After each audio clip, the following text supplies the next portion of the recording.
Friends, ഇന്ന് ഞാൻ വന്നിരിക്കുന്ന അടിപൊളിയായിട്ട് ഓറിയോ ബിസ്ക്കറ്റ് ഉപയോഗിച്ചുകൊണ്ട് നമുക്ക് അടിപൊളി ഒരു കേക്കിൻ്റെ റെസിപ്പി ആയിട്ടാണ് വന്നിരിക്കുന്നത്.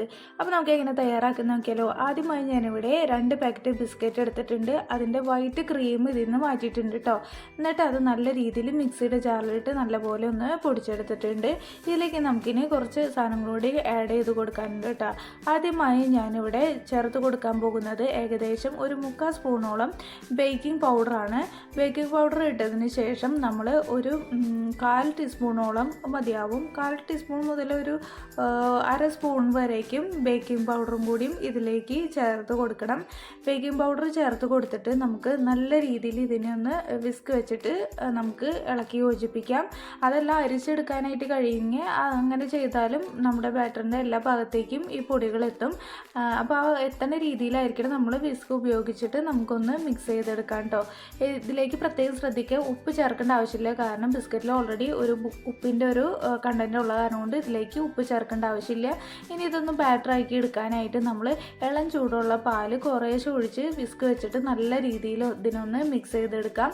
കുറേശ്ശെ പാൽ ആഡ് ചെയ്തിട്ട് വേണം കേട്ടോ ചെയ്യാനായിട്ട്. അല്ലാതെ ഒറ്റയടിക്ക് പാൽ ഒഴിച്ച് കൊടുക്കുമ്പോൾ നമുക്ക് ആ ഒരു കൺസിസ്റ്റൻസി എത്ര രീതിയിൽ കിട്ടുമെന്ന് നമുക്ക് പറയാനായിട്ട് കഴിയില്ല. അപ്പോൾ ആദ്യം ഒരു ട്രിപ്പ് ഒഴിച്ചിട്ട് പിന്നീട് ഒന്നും കൂടി ഒഴിച്ച് ഏകദേശം ഈ ഒരു രീതിയിൽ നമുക്ക് ബാറ്റർ ഒന്ന് തയ്യാറാക്കിയെടുക്കാം കേട്ടോ. ബാറ്റർ ഒന്ന് തയ്യാറാക്കിയെടുത്തതിന് ശേഷം ഞാനിവിടെ ഒരു കേക്കിംഗ് ട്രേയിലേക്ക് കുറച്ച് ബട്ടർ തടവി അതിലേക്ക് ബട്ടർ പേപ്പർ നേരത്തെ തന്നെ സെറ്റ് ചെയ്ത് വെച്ചിട്ടുണ്ട്. ഇതിലേക്ക് നമ്മൾ എടുത്ത് വെച്ചിരിക്കുന്ന നമ്മുടെ ബാറ്റർ ഇതിലേക്ക് ഒഴിച്ചു കൊടുക്കാം. ബാറ്റർ തയ്യാറാക്കിയതിന് ശേഷം അധികം നേരം പുറത്ത് വയ്ക്കാനായിട്ട് പാടില്ല. അപ്പോൾ നമ്മൾ അത് പ്രത്യേകം ശ്രദ്ധിക്കുക. അതിനുശേഷം നമ്മൾ ട്രേയിലേക്ക് ഒഴിച്ചതിന് കഴിഞ്ഞിട്ട് നമ്മൾ ഇത് നല്ല രീതിയിലൊന്ന് ടാപ്പ് ചെയ്തെടുക്കണം. ഇതിൻ്റെ ഉള്ളിലത്തെ ബബിൾസൊക്കെ പുറത്തേക്ക് പോകാൻ വേണ്ടിയിട്ടാണ് നമ്മൾ ടാപ്പ് ചെയ്തെടുക്കണേ. അതിനുശേഷം ഞാനിവിടെ ഓവനൊന്നുമല്ല യൂസ് ചെയ്തത്. ഒരു പ്ലെയിൻ ആയിട്ടുള്ള പാത്രത്തിലേക്ക് റൗണ്ട് വളയം വെച്ച് കൊടുത്ത് അതിലേക്ക് ഈ ബാറ്റർ വെച്ച് ഏകദേശം ഒരു അരമണിക്കൂർ വെച്ചപ്പോഴേക്കും തന്നെ എൻ്റെ കേക്ക് ഇവിടെ നല്ല രീതിയിൽ വെന്ത് വന്നിട്ടുണ്ട്.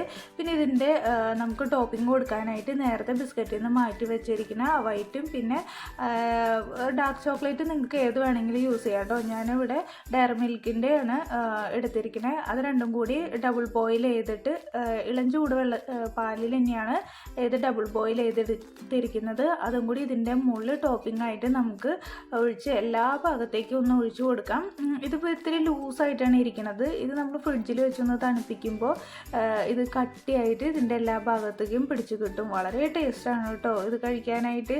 നമ്മൾ സ്പോഞ്ചൊക്കെ നല്ല രീതിയിൽ നല്ല സോഫ്റ്റാണ്. അപ്പോൾ അതിൻ്റെ മുകളിൽ ടോപ്പിംഗ് ആയിട്ട് നമുക്ക് ചെറിയോ അല്ലെങ്കിൽ ബിസ്ക്കറ്റിൻ്റെ എന്തെങ്കിലും പീസുകളൊക്കെ വെച്ച് കൊടുത്ത് നമുക്ക് ഡെക്കറേറ്റ് ചെയ്യാവുന്നതാണ് കേട്ടോ.